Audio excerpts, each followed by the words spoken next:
నమస్తే, welcome to Suman TV. నేను మీ హరిత. నేను ఇప్పుడు ఈసీఐఎల్లోని Suvidha hospitals Suvidha for women లో ఉన్నాను.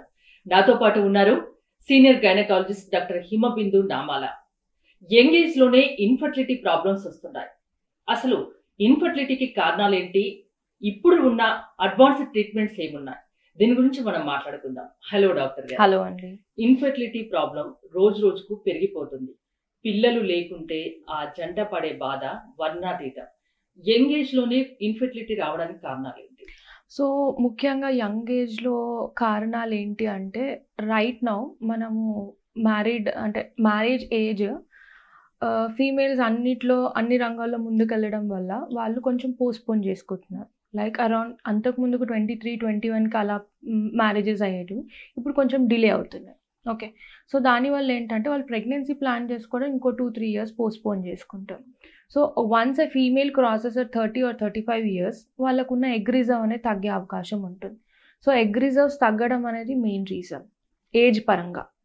And coming to the structural aspects, so structural ఆస్పెక్ట్స్కి వచ్చేసరికి గర్భసంచి, ట్యూబ్స్, అండాశయాలు, ఓకే, అండ్ ముఖద్వారం. ఓకే, సో ఇప్పుడు మనకి ముఖ్యంగా ఇన్ఫర్టిలిటీ రీజన్స్ వీటిని నేను చెప్పిన పార్ట్స్ ప్రకారంగా డివైడ్ చేసుకోవచ్చు. సో ఓవరీస్కి వచ్చేసరికి ముఖ్యంగా ఇప్పుడు ఫేస్ చేస్తున్న ఇష్యూ పీసీఓడికి ముఖ్య కారణాలు ఏంటి అంటే weight issues because of our sedentary life. Next వాళ్ళు పడే స్ట్రెస్. చాలామంది females night shifts or night duties వల్ల డిస్టర్బ్డ్ స్లీప్ ఉంటుంది. సో మెలటోనిన్ రిలీజింగ్ హార్మోన్ అనేది డిస్టర్బ్ అవుతుంది. దానివల్ల ఏంటంటే బాడీలో పేరుకున్న స్ట్రెస్ని నైట్ రిలీజ్ చేస్తుంది హార్మోన్. సో మనం నైట్ హార్మోన్ వర్క్ చేయడానికి టైం ఇవ్వనప్పుడు ఆ స్ట్రెస్ అనేది బాడీలో ఉండిపోయి దానివల్ల పీసీఓడి ట్రిగర్ అవుతుంది. Okay, and mental stress. So ఇప్పుడు మనము అన్ని రంగాల్లో ముందుకెళ్తున్నాము, అది that's a good sign. But దాంతోపాటు మనకి జరిగే డిసడ్వాంటేజ్ ఏంటి అంటే స్ట్రెస్ తీసుకోవడం వల్ల ఎక్కువగా ఖచ్చితంగా సో దానివల్ల మనకి పీసీఓడి ట్రిగర్ అయ్యే ఛాన్స్ ఉంటుంది. ఓకే, నెక్స్ట్ సెడెంటరీ లైఫ్ గురించి చెప్పాను, స్లీప్ డిస్టర్బెన్స్ గురించి చెప్పాను, అండ్ మన ఆహార నియమాలు. ఓకే, మనం ఎక్కువ ఫాస్ట్ ఫుడ్ని లేకపోతే క్యాన్ ఫుడ్స్, టిన్ ఫుడ్స్ ఇవి ప్రిఫర్ చేయడము, వీటి వల్ల ప్లస్ ఎక్కువ కార్బోహైడ్రేట్ ఫుడ్ తీసేసుకుంటాము, ప్రోటీన్స్ తక్కువ తీసుకుంటాం. సో ప్రిఫరబుల్లీ మనం more high protein and less carb food prefer చేయాలి. ఇలాంటి అంటే ఫుడ్ ఆప్షన్స్లో మనం చాయిస్ని బట్టే మనం తీసుకునే క్యాలరీస్ డిసైడ్ అవుతాయి. సో ఎక్కువ క్యాలరీస్ తీసుకుంటున్నప్పుడు మనం అంత ఖర్చు పెట్టనప్పుడు వెయిట్ పుట్ ఆన్ అవుతూ ఉంటాం. సో పీసీఓడి దానికి కూడా రీజన్ అవుతుంది. సో పీసీఓడి వచ్చిన వాళ్ళకి తొందరగా వెయిట్ పుట్ ఆన్ అవుతూ ఉంటారు. And there are 2 types of PCODs, lean and obese. So lean వాళ్ళని కనుక్కోవడం డిఫికల్ట్ బికాస్ వాళ్ళకి మెంటల్ అండ్ ఫిజికల్ స్ట్రెస్ వల్ల స్ట్రెస్ పెరిగిపోవడం వల్ల పీసీఓడి వస్తుంది, వెయిట్ పుట్ ఆన్ అవ్వడం వల్ల కాదు. సో అండాశయాలకు సంబంధించి I have explain regarding egg reserve, poor egg reserve ఉన్నా లేకపోతే పీసీఓడి ప్రాబ్లం ఉన్నా ఇన్ఫర్టిలిటీ ఇష్యూస్ ఫేస్ చేసే అవకాశం ఉంటుంది. Next coming to tubes, Fallopian tubes అంటాం. ఈ ఫలోపియన్ ట్యూబ్స్ అండాశయం నుంచి ఎగ్ రిలీజ్ అయిన దాన్ని మనకి యూట్రస్కి తీసుకెళ్ళడానికి అదొక ఛానల్. సో ఈ ఛానల్లో కొన్నిసార్లు కింద గర్భసంచి ద్వారం దగ్గర లోకల్ ఇన్ఫెక్షన్స్ పైకి అసెండ్ అయినప్పుడు ఈ ట్యూబ్స్లో వాపు కానీ నీరు కానీ చేరే అవకాశం ఉంటుంది. దీనివల్ల అక్కడక్కడ కొన్ని పొరల్లాగా బ్లాక్స్ లాగా క్రియేట్ అయ్యే అవకాశం ఉంటుంది. అట్లా క్రియేట్ అయినప్పుడు మీ ఫీమేల్లో ఓవ్యులేషన్ టైంలో ఎగ్ రిలీజ్ అయింది, ట్యూబ్లో మధ్యపార్ట్ వరకే వెళ్ళిపోద్ది. కానీ బ్లాక్ ఉండడం వల్ల అది అటు స్విమ్ అయ్యి వెళ్ళలేదు అండ్ వీర్యకణం కూడా ఎగ్ని కలవలేదు. So tubal blocks are the important cause. So అది ద్వారం స్టార్టింగ్లోనే ఉండొచ్చు, మధ్యలో ఉండొచ్చు, ఎండ్లో ఉండొచ్చు. సో సక్సెస్ రేట్ అనేది ట్యూబల్ రిలీజ్ రీకాన్యులేషన్లో కూడా ఆస్టెల్ రిలీజ్తో సక్సెస్ రేట్ ఎక్కువ, మిడిల్ పార్ట్లో కష్టం, అండ్ ఫిమ్రియల్ ఎండ్లో రిలీజ్ అనేది ఈజీ. సో దీంతో కూడా సక్సెస్ రేట్ పెరిగే అవకాశం ఉంటుంది. సో సువిధాలో మనం ట్యూబల్ రీకాన్యులేషన్ అనేది ఎక్కువ శాతం చేస్తాం. This is the modern advance treatment that is available here. Okay, next ఈ ఫలోపియన్ ట్యూబ్స్లో బ్లాక్సే కాకుండా ఈ లోకల్ ఇన్ఫెక్షన్స్ని ఇమీడియట్గా మనం డయాగ్నోస్ చేసినట్టయితే త్వరగా మెడికల్ మేనేజ్మెంట్తో తగ్గించుకోవచ్చు. అది త్వరగా కనుక డయాగ్నోస్ చేయనట్టయితే అక్కడ ఇన్ఫెక్షన్ అనేది ఆర్గనైజ్ అయిపోయి ట్యూబల్ బ్లాక్స్ ఫామ్ అయ్యే ఛాన్స్ ఉంటుంది. Next coming to uterus. యూట్రస్లో మనకి చిన్న చిన్న ఎండోమెట్రియల్ పాలిప్స్ ఫామ్ అవ్వచ్చు. అంటే లోపల ద్వారంలో ఈ వైట్ కనిపిస్తున్న వాటిని ఎండోమెట్రియల్ పాలిప్స్ అంటాం. ఈ పాలిప్స్ ఏం చేస్తాయంటే ఇవి మొత్తం ఫిల్ అయిపోయి ద్వారంలో ఛానల్ అనేది అబ్స్ట్రక్ట్ చేస్తుంది. అబ్స్ట్రక్ట్ చేయడం వల్ల వీర్య కణాలు పైకి వెళ్ళి అండాశయం నుంచి ఎగ్ రిలీజ్ అయిన దాన్ని ఫ్యూజ్ చేయలేదు. ఓకే, సో ఈ ఎండోమెట్రియల్ పాలిప్స్ కూడా one of the reason. So ఈ endometrial polyp resection is more important. So ప్రతి ఎండోమెట్రియల్ పాలిప్ వచ్చిన పేషెంట్కి ఇన్ఫర్టిలిటీ రాదు, అట్లా అని మనము వీటిని నెగ్లెక్ట్ చేయకూడదు. ఓకే, ఒక పేషెంట్ వచ్చింది మన దగ్గరికి, అసలు ఎప్పుడు కలవాలి డాక్టర్ని? Female after trying for exclusively for 2 years without using any contraceptive, వాళ్ళు అయినా కానీ పిల్లలు కావట్లేదు అన్న కపుల్ మన దగ్గరికి వస్తారు. వచ్చినప్పుడు ఫస్ట్ ఇవన్నీ ఛానల్స్ కరెక్ట్ ఉన్నాయా లేదా మనం చెక్ చేసుకోవాలి. దీంట్లో ఫస్ట్ ఒక బేసిక్ అల్ట్రాసోనోగ్రఫీలో మనకి యూట్రస్ గురించి తెలుస్తుంది, అండాశయాల గురించి తెలుస్తుంది. సో యూట్రస్లో మేము చెప్పిన కారణాలలో ఈ స్ట్రక్చరల్ రీజన్స్లో ఎండోమెట్రియల్ పాలిప్సే కాకుండా వాళ్ళకి చిన్నప్పటి నుంచే కొన్నిసార్లు బైకార్నియేట్ యూట్రస్ ఉండొచ్చు, కొన్నిసార్లు సెప్టాస్ ఉండొచ్చు, చిన్న పార్టీషన్స్ ఉండొచ్చు. అట్లాంటి వాళ్ళల్లో కూడా ఇన్ఫర్టిలిటీ ఇష్యూస్ ఎక్కువ ఉంటాయి. జనరల్ గా మీ సర్వీస్ లో ఎలాంటి ప్రాబ్లమ్స్ తో వచ్చే వాళ్ళని ఎక్కువగా చూస్తున్నారు? ఇప్పుడు right now young couple are coming more with PCODs and tubal blocks. Okay, so మనము సర్వీసైటిస్ దీని గురించి కూడా మాట్లాడుకోవాలి. ఈ సర్వీసైటిస్ అనేది లోకల్ ఇన్ఫెక్షన్స్ మన ప్రాపర్ ఇమ్యూనిటీ మెయింటైన్ చేయనప్పుడు ఆర్ బికాస్ ఆఫ్ STDs వల్ల కూడా వస్తుంది. సో ఇది ఇక్కడ లోకల్ ఇన్ఫెక్షన్ మనం తొందరగా అడ్రస్ చేసి మెడిసిన్ వాడినప్పుడు అది అక్కడికి ఆగిపోతుంది, లేదంటే పైకి అసెండ్ అయ్యి పెల్విక్ ఇన్ఫ్లమేటరీ డిజీజ్ లాగా మారుతుంది. దానివల్ల గర్భసంచి లోపల అతుకులు ఫామ్ అవుతాయి, ట్యూబ్స్లో కూడా ఫామ్ అవుతూ ఉంటాయి. సో వీటన్నిటిని అడ్రస్ చేసేటప్పుడు మనం first patient history and complaints ప్రాపర్గా నోట్ చేసుకోవాలి. వాళ్ళ సెక్షువల్ హిస్టరీ ఎలా ఉంది అవన్నీ నోట్ చేసుకొని దాన్ని బట్టి మనం ట్రీట్మెంట్స్ డిసైడ్ చేస్తాం. అంటే పిల్లల్ని కనడానికి కరెక్ట్ ఏజ్ ఏదంటే ఏం చెప్తారు? So before 35 is the right age. And 35 అలా అని pregnancy it should not be decided or it should happen by choice. మీరు కరెక్ట్ అనుకున్నప్పుడు, మీరు ఫైనాన్షియలీ స్టేబుల్ ఉన్నప్పుడు, మెంటలీ స్టేబుల్ ఉన్నప్పుడు మాత్రమే ప్రెగ్నెన్సీని ప్లాన్ చేసుకోవాలి, అలాని డిలే చేయాలని కాదు. ఇంకోటి, ఈ మధ్య కాలంలో ఎగ్ ఫ్రీజ్ చేసుకునే ఫెసిలిటీ కూడా ఉన్నాయి కదా, అది మీ దగ్గర ఉందా సువిధాలో? Yes, we are planning for that egg freezing technology also. So egg freezing technique ఎవరికి ఇంపార్టెంట్ అంటే, ఎవరికైనా ఇప్పుడు ఫర్ సపోజ్ క్యాన్సర్ కెమోథెరపీకి వెళ్తున్నారు, ఆ థెరపీ వల్ల ఎగ్ రిజర్వ్ తగ్గే అవకాశం ఉంటుంది వాళ్ళకి. అండ్ కొంతమంది అడ్వాన్స్డ్ ఆర్ వాళ్ళ పై చదువులకు వెళ్తున్నారు, ఎక్కువ టైం పడుతుంది వాళ్ళ లైఫ్లో సెటిల్ అవ్వడానికి, అలాంటి వాళ్ళు. సో వీళ్ళందరూ కూడా ఎగ్ ఫ్రీజింగ్కి వెళ్ళినప్పుడు వాళ్ళు ఏ ఏజ్లో ప్రెగ్నెన్సీ ప్లాన్ చేసుకున్నా అప్పుడు నష్టం లేదు. ఇంకోటి, కన్సీవ్ అయినా కూడా తరచూ అబార్షన్స్ అవుతూ ఉంటాయి, దానికి ఎలాంటి కారణాలు ఉంటాయి? దానికి కూడా ట్రీట్మెంట్స్ ఉన్నాయా? ఎస్, సో ఫస్ట్ మనకి ఎర్లీ ట్రైమిస్టర్ అంటే ఫస్ట్ ట్రైమిస్టర్ మొదటి 3 నెలల్లోనే అబార్షన్స్ జరిగే అవకాశం ఉంటుంది. దాంట్లో ముఖ్యమైన రీజన్స్ ఏంటంటే ఎక్కువ వరకు లోకల్ ఇన్ఫెక్షన్స్ ఫస్ట్, రెండోది ఏంటంటే జెనెటిక్ కాజెస్, అండ్ మూడోది ఏంటంటే ఆ ఫ్యూజ్ అయిన ఎగ్ కానీ స్పర్మ్ కానీ వీక్ అయి ఉన్నప్పుడు, ఇలాంటి కండిషన్స్లో మనకి ఎర్లీ అబార్షన్స్ అయ్యే ఛాన్స్ ఉంటుంది. అండ్ స్ట్రక్చరల్గా ఆ ఇంప్లాంటేషన్ అనేది కరెక్ట్గా ఫామ్ అవ్వనప్పుడు, వీక్ ఇంప్లాంటేషన్ జరిగినప్పుడు, లేకపోతే లోకల్గా కొంచెం బ్లీడింగ్ కలెక్షన్ ఉన్నప్పుడు, సబ్కోరియానిక్ హెమరేజెస్ ఉన్నప్పుడు ఎర్లీ అబార్షన్స్ అయ్యే ఛాన్స్ ఉంటుంది. దీంట్లో అన్నీ కరెక్టబుల్ కాదు. ఫర్ సపోజ్ ఇద్దరు కపుల్ ఉన్నారు, వాళ్ళిద్దరూ కలవడం వల్ల ఆటోజోమల్ డామినెంట్ ఇష్యూస్ కానీ అట్లాంటి సెక్స్ లింక్డ్ డిజార్డర్స్ ఉన్న ఎంబ్రియో కనుక ఫామ్ అయితే, అది నేచర్ అనేది హెల్దీ ఎంబ్రియోని మాత్రమే ప్రమోట్ చేస్తుంది.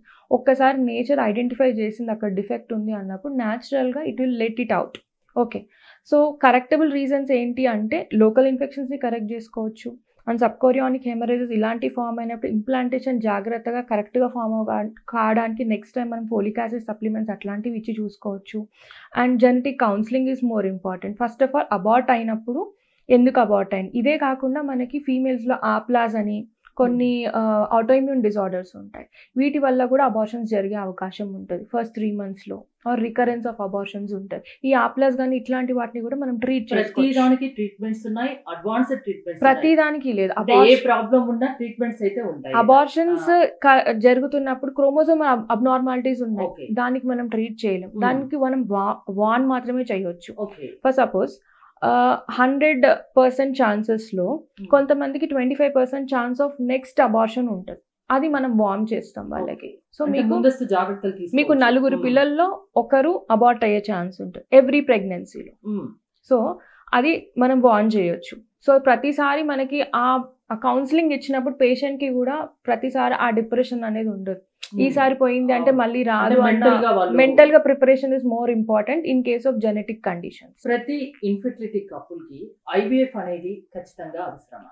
ఇప్పుడు ఫర్ సపోజ్ మనకి చిన్న లోపల పొరలు ఉన్నాయి, ఈ పొరల వల్ల పేషెంట్ కన్సీవ్ అవ్వట్లేదు.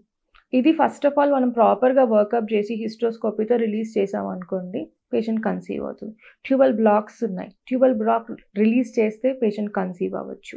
అండ్ పీసీఓడి ఉంది, పీసీఓడి కరెక్షన్ చేస్తే కన్సీవ్ అవ్వచ్చు. Okay, for suppose some unknown reason ఉంది, దానివల్ల కన్సీవ్ అవ్వట్లేదు, will give simple ovulation induction treatments. అది కాకపోతే ఐయుఐస్కి వెళ్తాము. దాని తర్వాత last treatment is IVF. And ఇక్కడ ప్రతిసారి ఆ ఇన్ఫర్టిలిటీ అంటే ఫీమేల్ని కాన్సన్ట్రేట్ చేయడమే కాదు, male factors also contribute to 40%. So వచ్చినప్పుడు ఫస్ట్ స్క్రీనింగ్ మేల్కి కూడా జరగాలి. Semen analysis is the basic thing. Diabetes ఉందా, థైరాయిడ్ ప్రాబ్లమ్స్ ఉన్నాయా, ఇవి చూసుకోవాలి. సో మేల్ నుంచి అన్ని 100% కరెక్ట్ ఉన్నాయి అన్న తర్వాత then we can concentrate more on the female. Okay, ఇక్కడ సువిధాలో ఇన్ఫెర్టిలిటీకి సంబంధించి ఎలాంటి ట్రీట్మెంట్స్ ఉన్నాయి? సో బేసిక్ ఇన్ఫర్టిలిటీ ట్రీట్మెంట్స్లో first we'll do screening completely. స్క్రీనింగ్లో లోకల్ ఇన్ఫెక్షన్స్ ఉన్నాయా, will screen that. Then PCOD problem ఉందా, పీసీఓడి ప్రాబ్లం ఉన్నప్పుడు మెడికల్ మేనేజ్మెంట్తో పాటు సర్జికల్ మేనేజ్మెంట్స్ కూడా ఉన్నాయి. లాప్రోస్కోపిక్ ఓవేరియన్ డ్రిల్లింగ్, ఇది ఎవరికి చేస్తామంటే high AMH levels, LH levels చాలా ఎక్కువ ఉన్నాయి, మెడికల్ మేనేజ్మెంట్ ఫెయిల్ అయింది, patient wants to conceive but right టైంకి ఓవ్యులేట్ అవ్వట్లేదు, or right size of egg రావట్లేదు అన్న వాళ్ళకి లాప్రోస్కోపిక్ ఓవేరియన్ డ్రిల్లింగ్ కూడా చేయొచ్చు. ఓకే, నెక్స్ట్ ట్యూబల్ కాన్యులేషన్ గురించి already we have discussed. And కొంతమందికి ఫైబ్రాయిడ్స్ వల్ల కూడా కంప్రెస్ చేస్తూ ఉంటుంది, ఆర్ ఎండోమెట్రియం ప్రాపర్గా షేప్లో ఇర్రెగ్యులర్ షేప్ రావడానికి, ఆర్ ఇంప్లాంట్ అయిన ఎంబ్రియోన్ డిస్లాట్ చేయడానికి ఫైబ్రాయిడ్ రీజన్ అవ్వచ్చు. సో ఫైబ్రాయిడ్స్ మయోమెక్టమీ ప్లాన్ చేసుకొని ఆర్ ట్యూబల్ రీకాన్యులేషన్ చేసుకొని laparoscopic ovarian drilling or medical management treatment options చాలా ఉన్నాయి. ఎస్, ఇవన్నిటితో మనము సక్సెస్ రేట్ ఎలా ఉంటుంది సువిధాలో? సువిధ అనే కాదు, general success rate let me explain you. So మనం ఓవ్యులేషన్ ఇండక్షన్స్ చేసినప్పుడు అవుట్ ఆఫ్ మనం న్యాచురల్గా వితౌట్ ప్రొటెక్షన్ కనుక పేషెంట్ ట్రై చేసినప్పుడు వాళ్ళ సక్సెస్ రేట్ అనేది 10 to 15%. ఇంకో 5% పెంచడానికి ఓవ్యులేషన్ ఇండక్షన్స్, దానిపై ఇంకో 5% పెంచడానికి అంటే 30% పెంచడానికి IUIs, and up to 40 to 45% chances with IVF. But IVF కూడా క్యూములేటివ్ ఎఫెక్ట్, 2 to 3 సైకిల్స్ చేసినప్పుడు 45% చెప్తాం. 1 సింగిల్ సైకిల్తో ఇంత సక్సెస్ రేట్ అనేది చెప్పలేము. బికాస్ మన చేతిలో ఉంది ఏంటి అంటే ఎంబ్రియో ఫామ్ చేసి దాన్ని అక్కడ వదిలేయడం, అది ఇంప్లాంట్ అవ్వాలి. ఇప్పుడు హ్యాచింగ్, గ్లూ అవి చాలా వస్తున్నాయి కానీ వాటికి ఇంకా ప్రాపర్గా ఇవి ఇంత సక్సెస్ రేట్ ఇవ్వగలవు అని చెప్పి ఇంకా ఏం స్టడీస్ రాలేదు. సో ఇంప్లాంటేషన్ జరగాల్సింది యూట్రస్కి ఎంబ్రియోకి మధ్యలో ఉన్న కమ్యూనికేషన్తో. ఆ కమ్యూనికేషన్ అనేది నేచర్ డిసైడ్ చేస్తుంది, మనం కాదు. సో మనం ఎంత ఐవీఎఫ్ చేసినా ఏది చేసినా అక్కడ డిసైడింగ్ ఫ్యాక్టర్ అనేది ఎంబ్రియో ఎంత స్ట్రాంగ్ ఉంది, యూట్రస్ ఎలా ఉంది, అది డిసైడ్ చేస్తుంది. కాబట్టి అందుకే మనం 100% సక్సెస్ రేట్ అని చెప్పలేం. సంతానలేమితో బాధపడే వాళ్ళకి ఏం చెప్తారు? So first thing is like మనం ఈ స్ట్రక్చరల్ డిఫెక్ట్స్ గురించి ఎంతైతే డిస్కస్ చేసుకుంటున్నామో మెంటల్ స్ట్రెస్ తగ్గించుకొని, అండ్ నేను చెప్పినట్టే ప్రెగ్నెన్సీ అనేది అదొక ఛాన్స్తో కాదు. ఓకే, మీరు ప్రిపేర్డ్గా ఉండాలి. And that too it shouldn't happen like with pressure or like a duty. So ఇప్పుడు ఏంటంటే చాలా వరకు couple are getting intimate deciding on their app చెప్తుంది కాబట్టి ఇంటిమేట్ అవ్వాలి. ఏదైతే న్యాచురల్ గా అవ్వాల్సిందో తీయడం న్యాచురల్ గా లేదు, మనం ఎక్కడికైనా వెళ్ళి పని చేయాలంటే అది న్యాచురల్ గా లేదు. Even intimate moments are also not natural, app is deciding. So మనం ఆ స్ట్రెస్ అనేది క్యారీ అవుతుంది.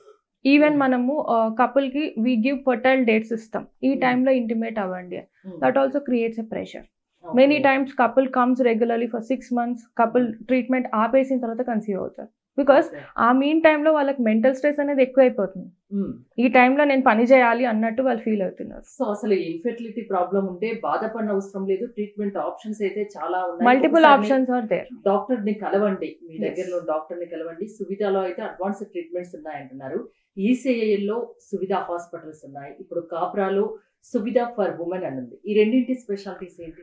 సో సువిధా ఫర్ విమెన్ లో ఏంటంటే సపరేట్ అంటే exclusive antenatal checkups and antenatal exercises గురించి counselling, separate nutritional plans tailored made. Like కొంతమందికి డయాబెటీస్ ఉంటుంది, వాళ్ళు ఎలాంటి ఫుడ్స్ తీసుకోవాలి, థైరాయిడ్ ఉన్న వాళ్ళు ఎలాంటి ఫుడ్స్ ప్రిఫర్ చేయాలి, హైపర్ టెన్షన్ ఉన్న వాళ్ళు ఎలాంటి కేర్ తీసుకోవాలి. సో ఇవన్నిటిని బేస్ చేసుకొని మనం డిఫరెంట్ న్యూట్రిషనల్ ప్లాన్స్ ఇస్తాం పేషెంట్కి. And patient counselling will be easy and they feel more private and they express many things where it is like a separate launch women కోసం లాంచ్ చేసాం. So ఇక్కడ infertility ఇష్యూసే కానీ, లేకపోతే laser ట్రీట్మెంట్సే కానీ, antenatal berthing ఎక్సర్సైజెసే కానీ, regular antenatal checkups and gynaec issues also. Many patients come with irregular cycles ఆ complaints, అవన్నిటి గురించి ఇక్కడ హ్యాండిల్ చేస్తాం. And coming to Suvidha hospitals, it's a super speciality hospital with many departments, exclusively focusing on the neurology, trauma, critical care, along with urology. We also concentrate on mother and child department. Mother and child lo mostly we are promoting painless labors, normal deliveries, cesarean sections if required, and postnatal lactational support ఏంటి. So delivery అయిపోగానే అంతా finish అయిపోదు, అక్కడే start అవుతుంది. ఎలాంటి diet తీసుకోవాలి, ఆ తర్వాత ఎలాంటి కేర్ తీసుకోవాలి, కేర్ ఎప్పుడు తీసుకోవాలి, ఎప్పుడు హెల్త్ డిపెండ్ అయ్యి, ఎప్పుడు ఎక్సర్సైజెస్ చేయాలి, ఎప్పుడు ఎక్సర్సైజెస్ రెజ్యూమ్ అవ్వాలి ఒక ఫీమేల్, ఆర్ ఆఫీస్కి ఎప్పుడు వెళ్ళాలి, ఇలాంటి చాలా థింగ్స్ వాళ్ళ బ్రెయిన్లో వెళ్తూ ఉంటాయి. So next 3 months also important. Next 3 months కూడా regular checkups is more important. ఆరోగ్యమే ప్రధానం కాబట్టి అన్ని రకాల జాగ్రత్తలు తీసుకోవాలి అంటారు. సువిధా హాస్పిటల్స్ లో కానీ, సువిధా ఫర్ ఉమెన్ లో కానీ అనేక అడ్వాన్స్డ్ ట్రీట్మెంట్స్ ఉన్నాయి. ఇన్ఫెర్టిలిటీ కూడా మల్టిపుల్ ట్రీట్మెంట్ ఆప్షన్స్ ఉన్నాయంటున్నారు. థ్యాంక్ యూ డాక్టర్ హిమబిందు గారు. మీరు కనుక ఇన్ఫెర్టిలిటీ ప్రాబ్లమ్స్ తో బాధపడుతున్నట్లయితే సువిధాలో అడ్వాన్స్డ్ ట్రీట్మెంట్స్ ఉన్నాయని డాక్టర్ హిమబిందు చెప్తున్నారు. ఇక్కడ మీరు ట్రీట్మెంట్ చేయించుకోదలుచుకుంటే స్క్రీన్ పై స్క్రోల్ అవుతున్న నెంబర్స్ కాల్ చేసి కాంటాక్ట్ అవ్వచ్చు. చూస్తూనే ఉండండి సుమన్ టీవీ.